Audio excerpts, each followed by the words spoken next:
Queres ser super espontâneo e viajar pela Europa e pelo mundo, mas não sabes como é que se faz, nunca fizeste, nunca viajaste, não sabes por onde começar? Estamos aqui para te ajudar. Olá, eu sou a Margarida, tenho 22 anos e estou a estudar Medicina em Lisboa. Hoje estou aqui para explicar um bocadinho de como é que tu podes planear uma viagem inacreditável e on a budget. Um bocadinho de backstory. Eu adoro viajar, é para isso que eu trabalho, é para isso que eu tenho part-times, é para isso que eu vivo, gosto mesmo muito. Fiz Erasmus em Florença e, a partir de lá, consegui viajar pelo centro da Europa de forma muito barata. Também para fora da Europa consegui viajar um pouquinho e agora vou viver no Brasil durante um semestre. Portanto, viajar é sem dúvida nenhuma das minhas prioridades e tenho alguma experiência que eu quero partilhar com quem pode precisar para as suas próprias viagens. Para começar, em termos de transportes, a minha primeira dica é usar plataformas de pesquisa gerais que te mostram todas as opções que tens dos vários transportes existentes. Portanto, para voos, Skyscanner, e para transportes terrestres, a Omio. É o que eu costumo usar, há outras, mas estas são as que eu recomendo pessoalmente. Em termos de voos e comboios e autocarros, em qualquer uma das situações eu recomendo primeiro procurar no Skyscanner para voos, na Omio para autocarros e comboios e depois imagina que no Skyscanner o que tu escolhes é um voo da Ryanair, mas aparece no site da Skyscanner. Agora deves ir à plataforma ou site da Ryanair e procurar aquele mesmo voo na origem, portanto, no site original daquele voo em específico. Para além de tu teres uma plataforma que te mostra todas as opções que existem, depois recomendo ir ver à marca específica aquele voo, ou aquele autocarro, ou aquele comboio específico, seja ele da Vueling, da Ryanair, da EasyJet, da TAP, da ResiJet, há imensa coisa que tu podes usar, Flixbus, etc. Há imensa coisa que tu podes usar, portanto eu recomendo usar uma coisa que te mostre todos e depois vais ver um especificamente nas respectivas empresas. Um pormenor importante é atenção a transportes terrestres que fazem cruzamento de fronteiras. Isto aconteceu-me especificamente quando eu estava a fazer em Erasmus, quando fui viajar, e eu cruzei a fronteira da Eslovénia para a Áustria e depois para a República Checa no mesmo dia de comboio. E na primeira fronteira, portanto entre a Eslovénia e a Áustria, houve um controle de fronteiras que eu nem sequer sabia que existia, porque achava que na Europa e no espaço Schengen não existe controle de fronteiras, mas aparentemente naquele dia decidiram fazer um controle de passaporte na fronteira entre a Eslovénia e a Áustria. E isso significava que se eu tivesse um comboio a sair da Áustria para ir para onde quer que seja, ou um autocarro, ou um voo, ou qualquer coisa, aquilo ia me atrasar e eu nunca na minha vida planeei com aquilo. Atenção que coisas que atravessem fronteiras, ainda que seja num sítio onde as fronteiras são teoricamente abertas, podes sempre ter uma coisa inesperada, seja polícia, seja qualquer outra coisa, para te controlar na passagem. Especialmente se estiveres fora da Europa, em que as fronteiras não são tão fáceis ou tão acessíveis como aqui. Portanto, tenha atenção a isso e planeia com algum tempo de margem, especialmente se vais fazer esta troca de país. Se tens comboios ou autocarros ou voos emparelhados, portanto coisas que tu precisas de ir de um para outro e para outro e para outro, planeia com muito tempo entre eles, não só pelo controle fronteiriço, mas simplesmente para imprevistos, porque a primeira coisa, se tens um transporte e a seguir tens outro, o primeiro atrasa-se, o seguinte pode ficar comprometido. E se tiveres uma viagem muito longa, isto pode ser muito problemático. Portanto, eu pessoalmente recomendo deixares no mínimo tipo 2 horas entre cada coisa. Eu posso falar um bocadinho por experiência pessoal, quando eu apanhei um comboio, tinha que fazer uma troca na Eslovénia, o primeiro comboio atrasou-se, a minha troca era unicamente de 25 minutos, o primeiro comboio atrasou-se mais do que 20 minutos, portanto eu tive literalmente 3 minutos para trocar de comboio num país onde eu não falo a língua, numa estação onde não havia nenhuma indicação, estava tudo fechado porque era super cedo da manhã, eram tipo 6 da manhã, não havia trabalhadores, não havia ecrãs a dizer quando é que chegavam as coisas ou quando é que partiam as coisas, portanto foi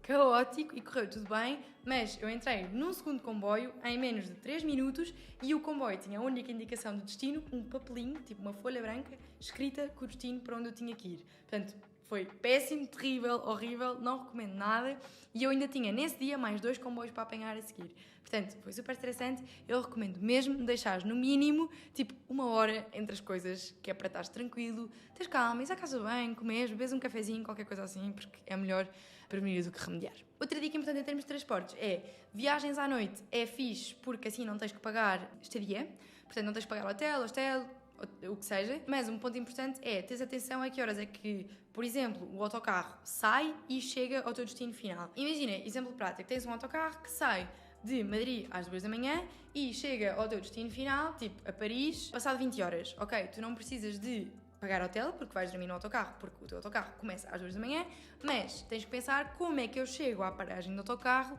às 2 da manhã. Portanto, tens que pensar que, apesar de teres um benefício de não ter que pagar aquela estadia, tens que pensar no transporte até lá, porque a essa hora há imensa coisa que já fechou.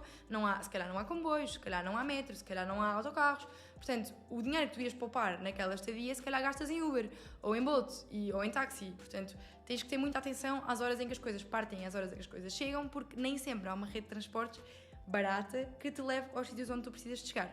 Outra dica importante é, dentro das cidades onde tu estás mesmo a visitar, usar o Google Maps para te orientar, não só em termos de pontos turísticos a visitar, mas também em termos de transportes. Eu adoro, é a minha plataforma favorita para fazer as deslocações dentro da cidade, mas há imensas outras.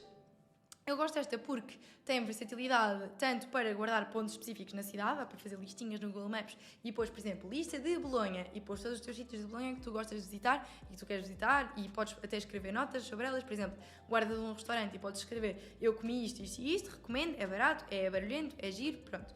Dá para fazer imensa coisa no Google Maps e normalmente também é bastante correto no tempo que demoram os autocarros a chegar, no tempo que as viagens demoram a fazer e apresenta imensas opções, não só de autocarros, mas também tipo de bicicleta, ir à boleia, esse tipo de coisas. Agora, há outras plataformas específicas de cada cidade. Por exemplo, Lisboa tem uma aplicação, se não me engano, chama-se Lisboa Move-me. Portanto, há aplicações específicas que te mostram os transportes específicos daquelas cidades.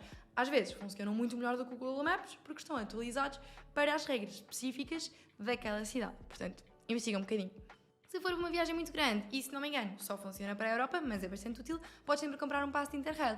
É um passe que te permite andar de comboio ilimitadamente, dentro de alguns tipos específicos de comboios, e tem uma duração de 7, 15 ou 20 dias, se eu não me engano, mas podes pesquisar no site. Podes comprar e pode sempre ser mais barato do que comprares, por exemplo, 20 viagens individuais. Assim, compras um passe e podes andar à vontade.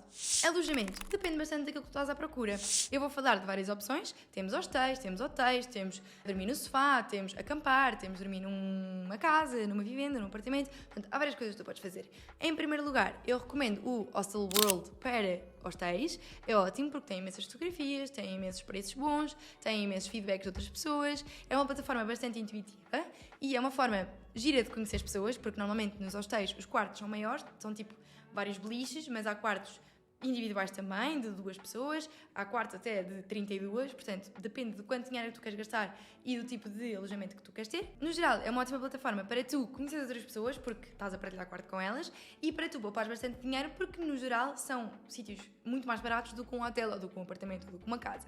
Portanto, eu recomendo bastante, eu uso imenso e adoro. Se queres alugar uma casa ou um apartamento, normalmente em grupo ou até em família, o Airbnb é uma ótima opção, porque de novo, tem fotografias, tem feedback, tem opiniões de pessoas, é super intuitiva e normalmente também são valores mais acessíveis do que um quarto de hotel. Portanto, é um registro um bocadinho diferente do que um hostel, onde partilhas quarto com pessoas que tu não conheces, normalmente. Mas também é super útil e, honestamente, eu também uso bastante. Outra opção é ficares em hotéis. No geral, o Booking é ótimo e também tem opções como apartamentos, casas, se calhar até tem hostéis. Portanto, o Booking acaba por ter um bocadinho de tudo, mas eu utilizo mais para hotéis, porque de facto tem uma grande seleção de hotéis.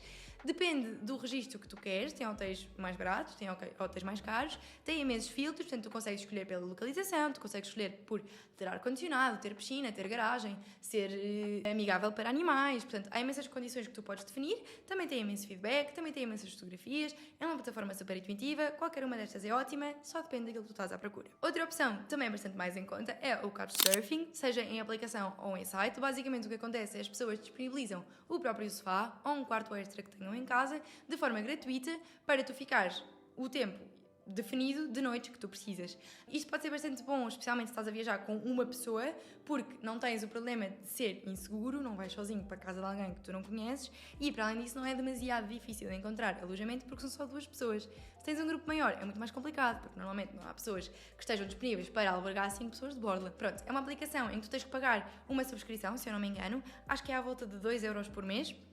O que eu recomendo é, imagina que vais viajar para o próximo mês e queres procurar se naquela altura há alguém que te receba em Couchsurfing, portanto para dormir no sofá ou numa cama extra, que essa pessoa tenha de forma gratuita. Eu recomendo criares conta e pagares essa mensalidade durante esse mês, procuras o que tens a procurar, se encontrares, ok, ótimo, rentabilizaste o teu euro, porque não vais pagar nada e é super barato. Se não encontrares, perdeste 1 euro ou 2, mas soubeste que procuraste a tua melhor opção. Portanto, eu recomendo criar conta só naquela altura em que tu precisas e depois voltas a cancelar a conta e não pagas mais nada. Outra ideia boa, se queres poupar dinheiro, é utilizar a aplicação Park4Night. Basicamente é uma aplicação que te diz onde é que tu podes acampar de forma gratuita, tranquilamente, onde é que tu podes acampar em parques de campismo com mais condições, de forma específica, tipo mais caro, mais barato, com mais condições, com menos coisas. Basicamente funciona à base de feedback de outras pessoas, de utilizadores, que vão dizendo aquilo que vão encontrando pelo caminho e vão dizendo os sítios bons para ficar a dormir, de forma barata, de forma tranquila, pronto. É fixe porque acabas por não gastar tanto dinheiro, é ótimo para planear road trips, portanto ajuda bastante ao planeamento de onde é que vais poder parar, onde é que não podes parar. O único problema em relação a esta aplicação e em relação a esta ideia de ir parando pelo caminho e acampar de forma selvagem, ou seja, não num parque de campismo, é que em Portugal não se pode fazer e há até multas, portanto tenha atenção a isso e se quiseres arriscar tens sempre o risco de poder levar com uma multa que o valor não sei dizer, mas acho que é um pouco caro. Portanto, para combater este risco de levares com uma multa se acampares de forma selvagem, tens parques de campismo. Também é ótimo para poupares dinheiro. Há parques de campismo onde tens que levar tendas, há outras onde há bangalôs, casinhas pequeninas, tendas lá que podes alugar lá. Portanto, varia um bocadinho do parque de campismo para parque de campismo. Procura aquilo que te dê mais jeito e que faça parte do teu itinerário.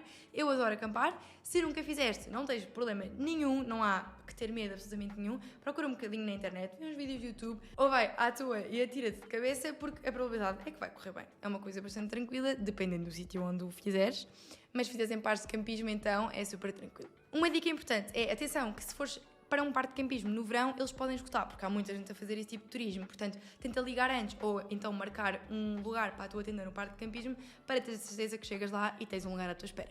Outra ideia para ser super on a budget e não gastares muito dinheiro, aliás, esta até é de borla, é dormir no teu carro. Eu já fiz e correu super bem. Em Portugal não é ilegal, o que é ilegal sim é acampares no meio da rua ou estacionares a tua caravana mesmo, tipo uma caravana verdadeira, em sítios onde não é permitido. Agora, dormir dentro do teu carro, pelo que eu pesquisei, não é ilegal, portanto... Nice. Basicamente o que eu fiz é, num carro grande, portanto tinha a sorte de ter um carro que até era bastante comprido, baixar os bancos de trás, levares, por exemplo, uma colchonete ou um daqueles colchões tripartidos ou até um colchão de ar, se tiveres um carro absurdamente grande, e pôs nesses bancos de trás, levares umas almofadas, umas mantas para tapar as janelas, um cobertor e instalaste. Portanto, acaba por ser super confortável se tiveres um carro grande, não é tão confortável se tiveres um carro médio ou pequeno, portanto pode ser um bocadinho difícil passares a noite, mas no geral acho que é uma experiência bastante interessante, é bastante divertido porque é uma experiência nova, normalmente não dormes num carro, não é? Podes estacionar o carro, normalmente em todo o lado, I guess, e portanto podes estacionar em sítios mesmo bonitos e dormir em sítios mesmo bonitos onde não há quase ninguém. Podes estacionar à beira da praia, podes estacionar no meio do nada, podes estacionar sobre um céu estrelado lindo, podes estacionar à beira de barragens, portanto há várias opções e acaba por ser uma forma mesmo boa de estar só tu e a natureza, sem ser ilegal e sem te arriscar de levar uma multa. Outra dica importante, se vais a fazer uma viagem com voos em que tens escalas em aeroportos e estás na dúvida se aquele aeroporto é bom ou não para dormir, há um site bastante interessante que também funciona à base de recomendações, que é o Sleeping in Airports, que basicamente é um site que te diz se o aeroporto onde estás a pensar de ficar primeiro está aberto durante a noite, depois se tem bancos confortáveis para dormir, se tem segurança, se tem muito barulho, se tem áreas mais tranquilas, se tem restaurantes abertos à noite, se tem casas de banho acessíveis, portanto uma série de coisas importantes que tu tens que pensar se estás a pensar ficar a dormir num aeroporto durante a noite e portanto este site é bastante fixe porque funciona à base de recomendações dos outros. Às vezes pode não ser ótimo porque ou tem recomendações muito antigas, ou os aeroportos já não estão atualizados, ou já se fizeram obras e aquela informação já não faz sentido. Portanto, às vezes não é tipo 100% confiável, mas é bom para teres uma ideia geral de que aeroportos é que tens mesmo que evitar e que aeroportos é que normalmente são simples. Em termos de pagamentos e cartões, eu recomendo bastante criares uma conta Revolut ou uma conta de cartões da faculdade. Normalmente os cartões de crédito ou débito da faculdade não pagam taxas dentro da Europa no mínimo. O Revolut, teoricamente, e na prática também acho que sim, não paga taxas em todo o mundo. É super fácil de criar online, podes ter o cartão físico ou não, se não me engano, e o cartão físico custa tipo 7€, mas acho que também podes sempre pagar só com o digital. É fixe porque não, lá está, não paga taxas, podes levantar dinheiro. Imagina que vais para um sítio onde te usa pesos e tu não tens pesos e só tens euros. Tu podes ir com o teu Revolut a uma caixa multibanco e levantas diretamente da caixa multibanco pesos. sem pagar taxas, teoricamente. Agora, investiga um bocadinho, há países que se calhar a regra não se aplica, mas no geral eu já me fartei de usar, especialmente na Europa, e nunca paguei taxas nenhumas, mesmo a levantar dinheiro, portanto é bastante bom. Se vais em viagens de grupo ou em família e há várias pessoas a pagar várias coisas e vocês têm que dividir certas quantias, eu recomendo bastante usar o Tree-Count ou o Splitwise. No meu caso eu gosto mais de usar o Splitwise, mas eles fazem basicamente a mesma funcionalidade. Tu podes pôr o total e fazer divisão em percentagens pelas várias pessoas, quem é que pagou, quanta parte é que tu queres pagar, e dá para mudar até a moeda, podes pôr em euros, podes pôr em reais, podes pôr em pesos, portanto há várias formas de utilizar e dá imenso jeito. Eu não conseguia viajar com amigos nem em grupo, nem em família se não usássemos isto, porque às vezes as contas são super complicadas e estas aplicações fazem as contas todas por ti e no fim dizem esta pessoa deve X a esta pessoa deve Y naquela pessoa, portanto é mesmo super útil. Splitwise ou Tree-Count, recomendo muito. Outra dica que eu posso dar é tu comprares coisas específicas em sites online, por exemplo, voos ou comida ou qualquer coisa, tipo, ou qualquer encomenda que tu faças, eu recomendo bastante tu criares uma conta naquela empresa ou naquele site em específico, em vez de comprar só como um convidado, porque às vezes pode haver algum problema e tu precisas de reclamar ou teres dinheiro de volta e facilita bastante se tu tiveres uma conta criada naquela plataforma, em vez de ser só, uma vez compraste, tu puseste o teu e-mail e pronto. Portanto, ajuda bastante para tu poderes aceder à tua área de cliente, para tu poderes aceder às tuas promoções, ao teu histórico, ao que é que já compraste naquela situação, em que processo é que estão as tuas encomendas. Eu acho que vale a pena e até podes criar só um e-mail para criar contas desse género, se não queres tipo, encher o teu e-mail de spam destas contas, portanto, acho que é ótimo. Outra dica que eu posso dar é tirar sempre fotografias aos recibos das coisas que tu gastas em viagens, especialmente comida, supermercado, bilhetes de qualquer coisa. Porque, por exemplo, no meu caso, eu já tive um voo cancelado a sair de Praga e foi cancelado de um dia para o outro e eu tive que ficar mais horas do que era suposto na cidade, em Praga. Tive que gastar mais dinheiro em comida e até em alojamento também se pode aplicar. Como eu gastei mais dinheiro em comida do que era suposto, eu tirava sempre fotografias aos recibos para depois poder escrever as despesas no Splitwise ou no Tree-Count, então eu tinha fotografias das despesas que eu tinha feito. Logo, eu pude, quando fiz a minha reclamação do voo que foi cancelado, primeiro pedir o reembolso do voo, através da minha conta, neste caso acho que foi na Ryanair, e depois pude ainda pedir o reembolso das despesas da comida que eu tive naquele dia, porque tinha tirado fotografia ao recibo. Então é super útil tu ir sempre tirando fotografia às coisas todas que tu compras e às faturas todas e aos recibos todos que tu vais gastando ao longo do tempo. Ajuda-te a controlar as despesas para depois poderes usar nas tuas aplicações ou nas tuas contas com as outras pessoas e ajuda-te também a teres a garantia de qualquer coisa eu tenho aqui para poder reclamar. Em termos de recomendações, o facto de não haver roaming na Europa ou na União Europeia é ótimo, portanto não se paga mais do que pagarias em Portugal para fazer chamadas, mensagens e usar os dados móveis. Atenção que há certos tarifários que têm pacotes especiais para nacional versus internacional, mas no geral todos têm minutos internacionais, chamadas internacionais e dados móveis internacionais. Vê qual é que é o teu plano antes de ir de viagem para saber quanto é que podes gastar, mas é top. No caso de estás num sítio onde as chamadas de facto pagam-se, ou a internet paga-se, ou as mensagens pagam-se, eu recomendo bastante comprares um SIM card para o sítio onde tu estás, para poderes usufruir de telecomunicações à vontade sem teres que pagar um balúrdio, porque muitas vezes são mesmo muito caras. Por exemplo, uma vez eu estava no aeroporto de Istambul e precisava de avisar alguém que eu já tinha chegado ao aeroporto para me ir buscar e gastei por 15 segundos de internet 32€. Portanto, foi horrível, tive que gastar muito dinheiro nessa viagem que eu não estava à espera, porque fui burra e não comprei um cartão SIM para aquele país e, portanto, precisei e tive que gastar muito dinheiro. Portanto, recomendo mesmo procurares, antes de ir para a viagem, quanto é que custam as telecomunicações naquele país e que tipo de tarifários é que tu podes comprar nestes cartõezinhos, que às vezes não só são físicos, como podem também ser só eletrónicos. Podes pôr simplesmente na internet e comprar